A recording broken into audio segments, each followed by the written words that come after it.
All right, who wants to be next to someone or some room on a cruise where it is just so noisy, and by the time you get to see this, it's too late to do anything about your channel or about your cabin? So these are 4 steps to picking the best cruise cabin. And the number one thing you want to do is determine what's best for your cruising party. You know, who you're cruising with. Could be going solo. There's me going solo on one of my cruises. You could have a family that you're cruising with, little kiddos. I've gone with my grandson before. There he is on the balcony. Could be a girls' trip. I'm getting ready to go on a girls' trip in August. Woohoo! Or it could be a boys' trip. All right. And then you also could be vacationing, with your hubby. So, or with your significant other. So the number two thing, so that's first thing you want to determine on who you're going to go with. Number two, go to the cruise line website and determine, what kind of room is going to be best for the situation.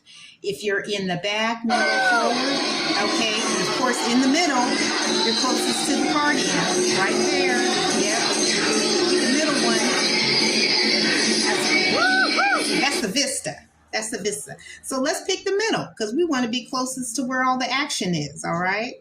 So right there in the middle. Okay. And then when you select your deck, you see that deck 9, 8, and 7 are available. 7 and 6 are also available. And there's some that are sold out.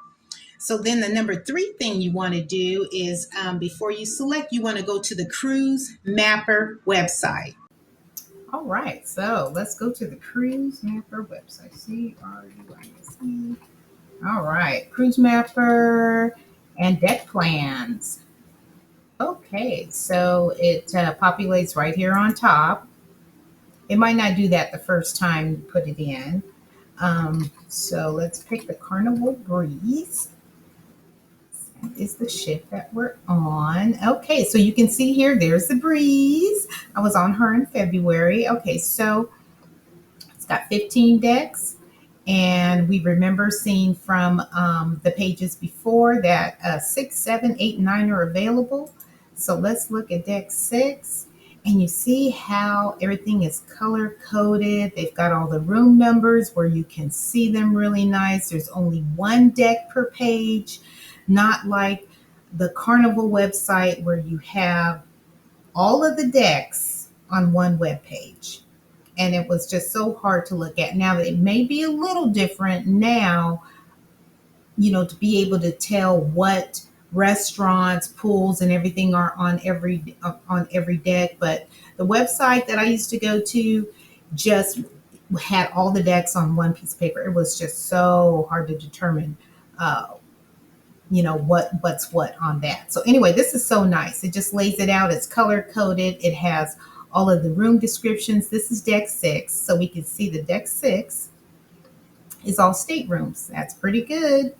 All right, let's look at deck 5 just to be curious. Okay, so down below, if you did get a room on deck 6, you just have to remember deck 5, you're going to have the Ovation Theater. So you're going to have the theater at the very helm of the ship.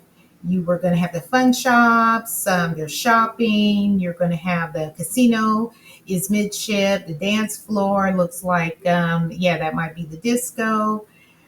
Plaza. There's a lot going on deck 5. Okay, so just remember that if you choose something on deck 6, it's iffy. You may get some noise. All right, so let's look at deck 7. Okay. This is 6. 6 is all rooms. And then deck 7. Okay, deck 7 is all rooms. Okay, so that below you, if you pick something on deck 7, you're going to have rooms below. Okay, on deck 6. Deck 8. All right, deck 8, all staterooms. Looking good. Deck 9, all staterooms. Okay, and then deck 10. All right, so deck 10, we have staterooms at the very helm of the ship, I believe it's called. But in the middle, you've got the pool. Okay, that's the pool that everything happens at. You've got the Lido Marketplace, which is the buffet. You've got the Mongolian Walk. You've got the pizzeria, which is open very late, not 24 hours anymore. I think it's maybe 2 or 3 o'clock in the morning. You've got the tide pool in the rear. So if I were going to pick a room on deck 9, I would pick something at the very front of the ship. Okay, just to be on the safe side, just so you know you're not going to have um, any noise issue. So now all you would have to do, once you're looking at this, you kind of look and you see what decks from the decks that were available on the Carnival website. You can go back and you can just toggle back and forth. It works wonderfully. Right. So now you want to go back to the deck uh, portion, kind of just keep two windows open. So right now I'm back to select your deck. And so we know that 6, 7, 8, and 9 are good. So let's just go for the almost the cheapest. Let's go for 7. Okay, it's $20 um, a night additional, but it's not too low, it's not too high. I know I have cabins above me and cabins below me. So I'm going to select deck 7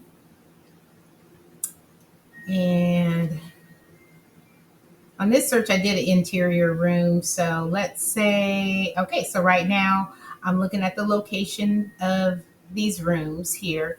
And if I go back to my cruise mapper, go back to deck 7, okay, 7. Okay, so I see where they are. And those are kind of going to be sort of near the atrium. So 7292, 7296. These series right in here. Yep, there's the atrium right there. And on here, yeah, they're going to kind of be near the atrium. Might not be that bad. I think I would pick the furthest one. If I definitely wanted to be on 7, I would pick 7318 for an interior. Go back to it here. Let's look for 7318 right here, right there. Okay, so I know right across the hall, there's going to be somebody in a connecting room. I mean, they're going to have a connecting room. So I don't know if they're going to be a family, but 7312 and 7316 are connecting rooms. So that might be maybe a large party of people. It may not. It may not be. They may have just booked that. But it's something to look at. So right across would be connecting rooms. So I don't think that would be a big deal to me, but it might be for some people. So if you wanted to choose something different, say you did, let's look at 7315. Okay, 7315, not too shabby. There's no connecting rooms right across. It's actually probably a balcony cabin. It looks like a suite. It's pretty big. That's right across from 73. So 7317, that's when it's big. It has a little X there. Twin beds, convert to a king, and a double sofa. So to me, and it's that orange color. So it is a grand suite. Okay. So I'll be across from someone in a grand suite. That's not bad to me. I think I would actually enjoy that. So I would do 7315. So that's how I choose. That is how I choose. And you can kind of tell right here that it is a bigger room, but you don't know exactly what it is on the Carnival website right there. You can just see it's a room, but on Cruise Mapper, so much more detail. It's so worth it. So worth it.